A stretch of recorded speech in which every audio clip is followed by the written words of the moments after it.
Uma parte do Antigo Egito aqui em Curitiba. Quem passa pela rua Nicarágua dificilmente deixa de notar a fachada impressionante do Museu Egípcio Rosa Cruz. Você sabia que o museu tem uma múmia que ela é pelo menos 500 anos mais velha do que o próprio Jesus Cristo?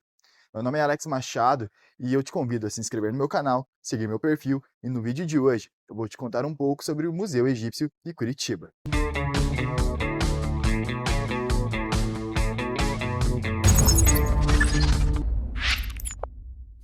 Fundado em 1990, o Museu Egípcio tem um acervo com mais de 700 itens, entre réplicas de objetos egípcios doados pelo artista Eduardo Dávila Vilela e outras peças. Entre os objetos estão estatuetas, tumbas, vasos e quadros. Até o edifício que aloja o museu tem um formato inspirado em uma mastaba, uma espécie de tumba construída durante o período do Reino Antigo. As exposições do museu abordam o dia a dia do Antigo Egito, do período pré-dinástico até o fim do período ptolomaico. Ao entrar no museu, você encontra uma sala que explora a ideia de concepção do mundo e da vida após a morte, com várias réplicas e estátuas de deuses egípcios. Conforme o passeio, também encontra objetos que mostram como era a vida do campo, a escrita e as arquiteturas. No museu, o visitante também encontra diversas imagens dos faraós, com artefatos que pertenceram aos reis divindades e itens de guerra. É importante destacar que todas as peças expostas são réplicas dos artefatos arqueológicos que estão em museus na Europa e no Egito. Além disso, o local também possui uma área de museu a céu aberto. Lá você encontra uma alameda de esfinges, o obelisco do faraó Toutmés III, a estátua de César Augusto, a esfinge de Gizé e o Memorial Rosa Cruz. Em 1995, o museu recebeu por meio de uma doação da sede do Museu Egípcio Rosa Cruz da Califórnia, nos Estados Unidos, a sua maior atração, a múmia egípcia Toutmeia, datada em mais de 2.700 anos. Mas ela não é a única. A múmia andina Uanrá foi doada ao museu em 2009, passando a integrar parte da exposição apenas em 2013. Segundo arqueólogos, ela foi uma criança da região dos Andes, no Chile, e teria falecido com menos de 3 anos de idade. A múmia egípcia Toutmeia fez uma longa jornada pelo mundo antes de chegar a Curitiba. Primeiramente foi presenteada ao secretário americano Samuel Sullivan Cox durante uma visita ao Egito em 1885. Depois foi comprada pelo diretor do museu George West em Round Lake, onde foi desenfaixada e teve os pés quebrados. Quando o museu fechou, a múmia acabou em um celeiro e depois em um porão, onde um objeto caiu em seu rosto e alguns ossos se quebraram. Nessa época, conta-se que crianças e moradores locais usavam a múmia muito frágil e real em decorações para festas de Halloween e para assustar as pessoas mais medrosas.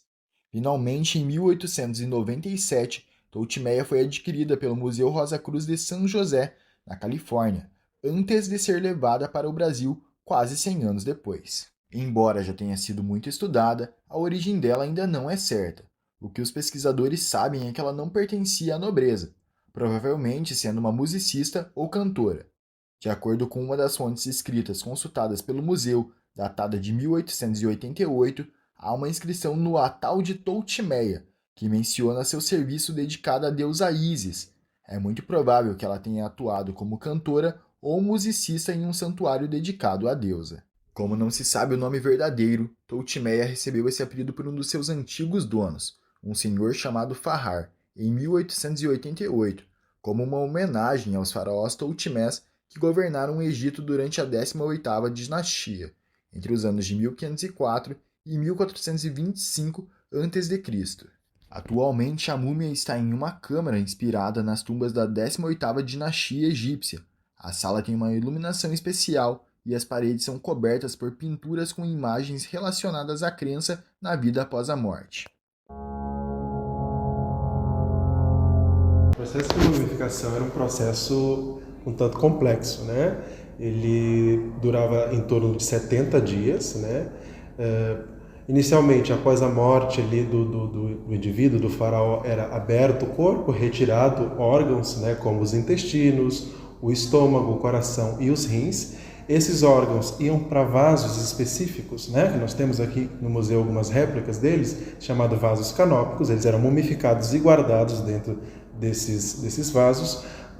O coração, por exemplo, era mumificado também, só que depois era devolvido para o corpo, porque acreditava-se que no coração é que residia a alma do indivíduo, né? Então, caso, por exemplo, não devolvesse o coração, era como se o corpo tivesse ficado sem alma, então era bem importante devolver.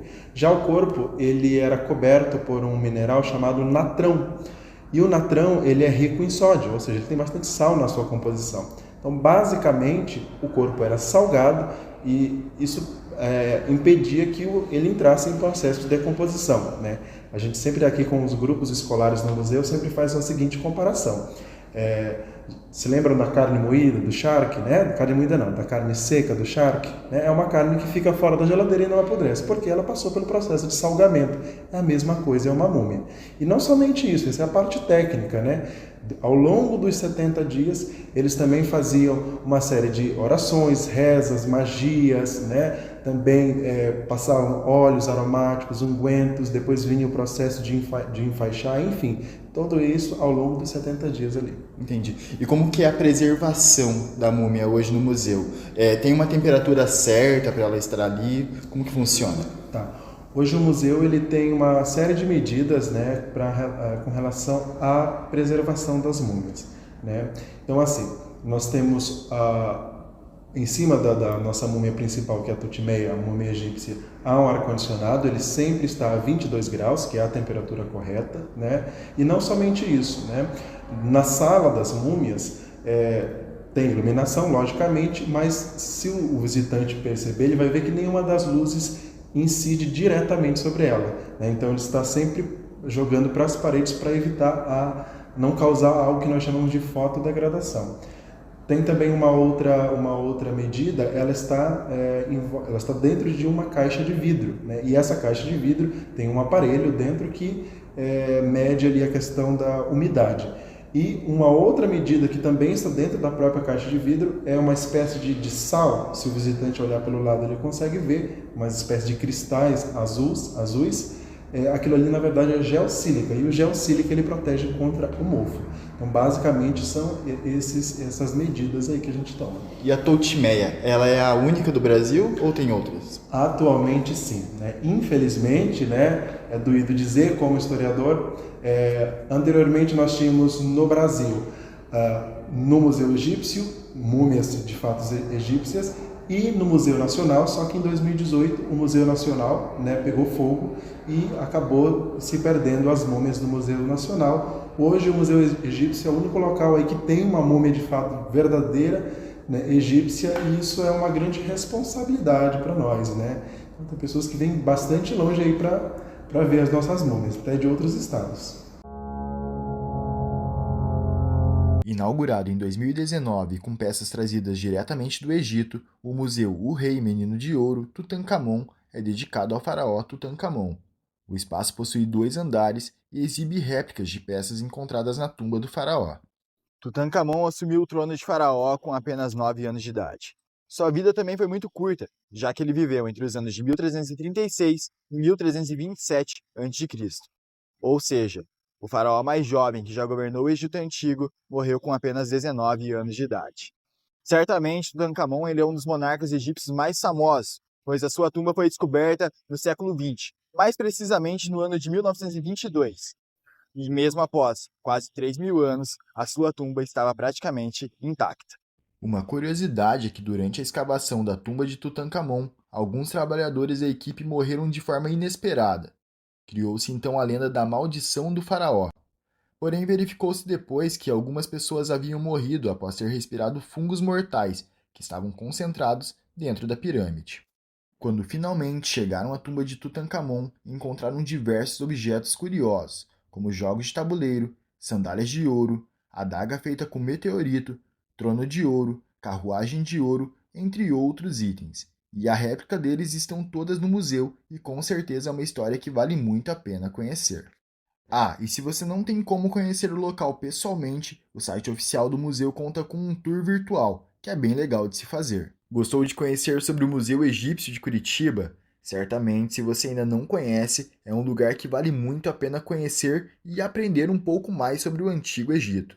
Se você gosta de histórias e curiosidades sobre o estado do Paraná, Não esqueça de se inscrever no meu canal, ativar as notificações e seguir meu perfil. Por aqui toda semana eu te trago conteúdos novos. Até a próxima!